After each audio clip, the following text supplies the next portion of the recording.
Hi guys! So today we are going to be reading chapter 2 of The Miraculous Journey of Edward Tulane by Kate DiCamillo. Before we get started, I want you guys to see the view from my window. It's really pretty right now. That is Griffith Park Observatory. And those leaves blowing to your left are bamboo. Today's a little breezy, so they're dancing around out there. Let's get started. Chapter 2 of The Miraculous Journey of Edward Tulane. And in this manner, Edward's days passed, one into the other. Nothing remarkable happened. Oh, there was the occasional small domestic drama.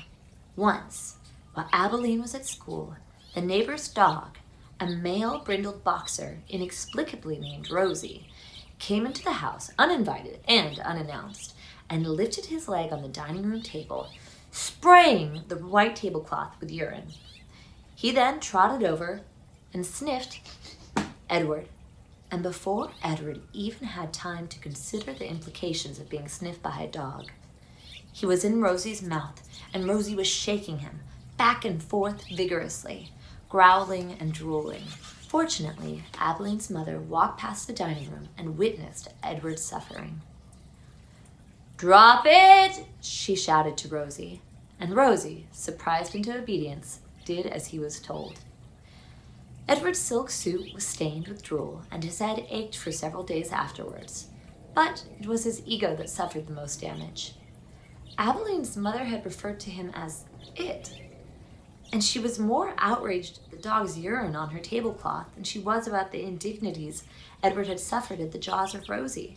And then there was a time that a maid, new to the Tulane household and eager to impress her employers with her diligence, came upon Edward sitting in a chair in the dining room. "What's this bunny doing here?" she said out loud. Edward did not care at all for the word bunny. He found it derogatory in the extreme. The maid bent over him and looked into his eyes. She said. She stood back up. She put her hands on her hips. "I reckon you're just like every other thing in this house, something needing to be cleaned and dusted." And so the maid vacuumed Edward Tulane. She sucked each one of his long ears up in the vacuum cleaner hose. She pawed at his clothes and beat his tail. She dusted his face with brutality and efficiency. And in her zeal to clean him, she vacuumed Edward's gold pocket watch right off his lap. The watch went into the maw of the vacuum cleaner with a distressing clank, and the maid did not even seem to hear. When she was done, she put the dining room chair back at the table, and, uncertain about exactly where Edward belonged, she finally decided to shove him in amongst the dolls on a shelf in Abilene's room. "That's right," said the maid. "There you go." She left Edward on the shelf at a most awkward and inhuman angle. His nose was actually touching his knees, and he waited there, with the dolls twittering and giggling at him like a flock of demented and unfriendly birds, until Abilene came home from school and found him missing, and ran from room to room calling his name. "Edward!" she shouted. "Edward!" There was no way, of course, for him to let her know where he was, no way for him to answer her. He could only sit and wait. When Abilene found him, she held him close, so close that Edward could feel his heart beating. So close that Edward could feel her heart beating, leaping almost out of her chest with agitation.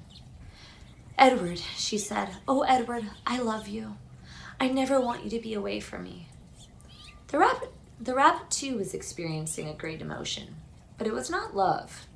It was annoyance that he had been so mightily inconvenienced, that he had been handled by the maid as cavalierly as an inanimate object, a serving bowl or a teapot. The only satisfaction to be had from the whole affair was that the new maid was dismissed immediately. Edward's pocket watch was located later, deep within the bowels of the vacuum cleaner, dented but still in working condition. It was returned to him by Abilene's father, who presented it with a mocking bow.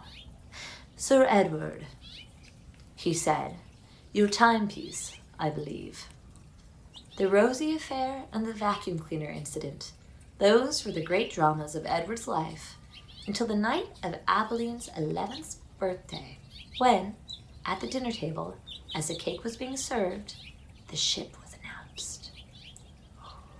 What do you think's going to happen on the ship? I don't know. Sounds like something interesting might happen. Guess we'll have to see in chapter 3, huh? Bye, guys.